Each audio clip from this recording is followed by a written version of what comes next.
कलयुग में केना माया के विस्तार करे छे, केना एक गौरवी के गौरव के भंग क्या दे छे।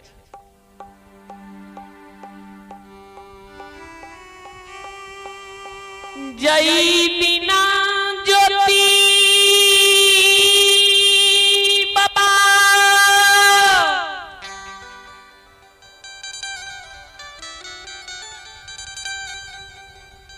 के दली से पाथक में के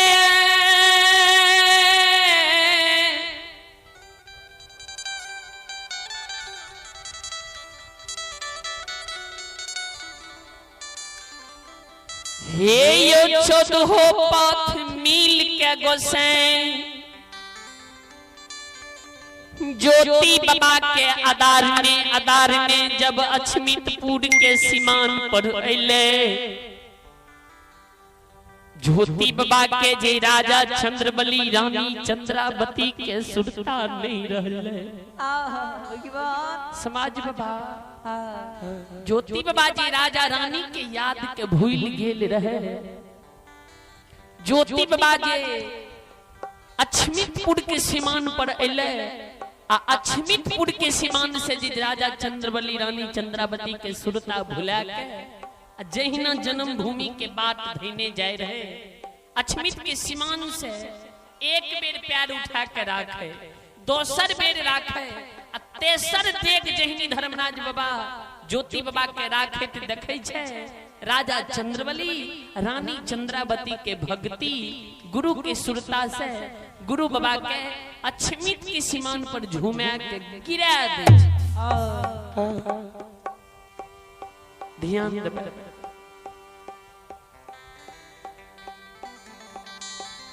जहिना गुरु बाबा अछमित के सीमान पर गिर जाए छे, धर्मराज बाबा से ज्योति बाबा जवाब करे लागे, हो ठाकुर जी हो धर्मराज बाबा ई कौन जगह छियै, ई कौन जगह हमरा लेके एलियै ये। ज्योति बाबा के शब्द सुन के धर्मराज बाबा कहल के, हो बाबू ज्योति, हे हो किंदली के राजा, हे हो बनवासी, से बाबू हे हो यही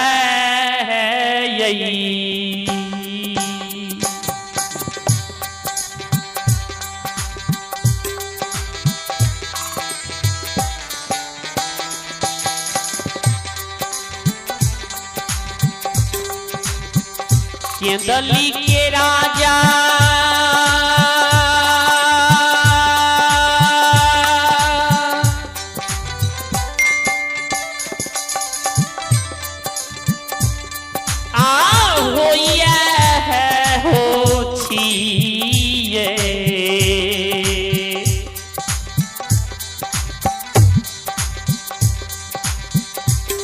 ये हो अछमित सीमा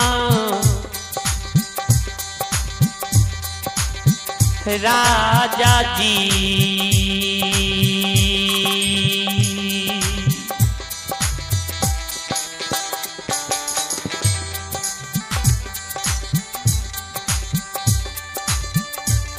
हे हो अल हो ये अछमितपुर के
जय हो जय हो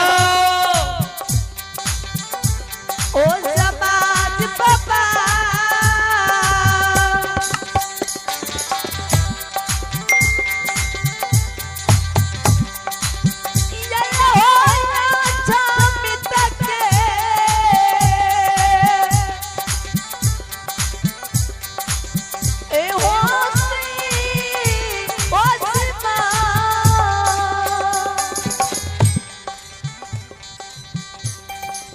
श्रोता बाबू धर्मराज बाबा कल के केंदली के राजा हे हो अछमितपुर के सीमान नहीं छिया 12 वर्ष के अंदर में तू सब कुछ भूले लागल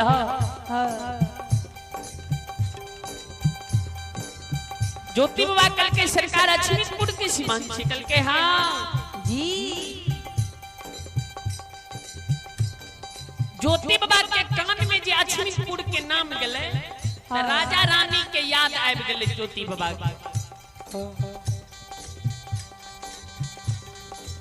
अछमित सीमान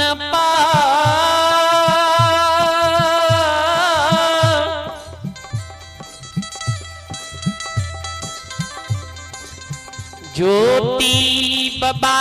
चारों बगल घुईम घुईम के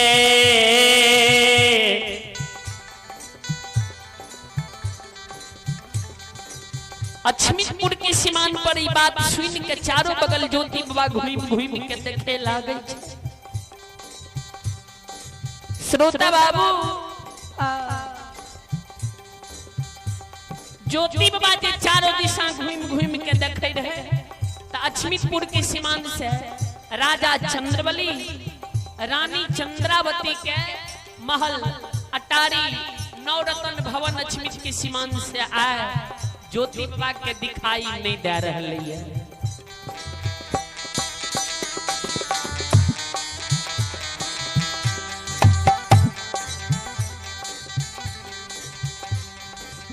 ज्योति बाबा अछमितपुर के सीमान पर कहे हो ठाकुर जी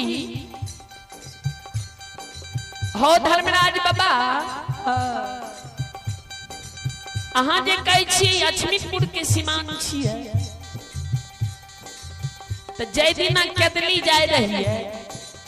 तो राजा रानी के अछमितपुर के सीमाने से घर मकान दिखाई दे रहे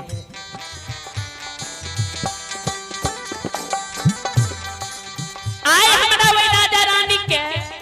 महल अटारी नवरत्न भवन घर कहाँ दिखाई दे रहे हैं ज्योति बाबा धर्मराज बाबा से अछमितपुर के सीमान पर पूछे ध्यान देवे बाबू भैया माँ बहन सब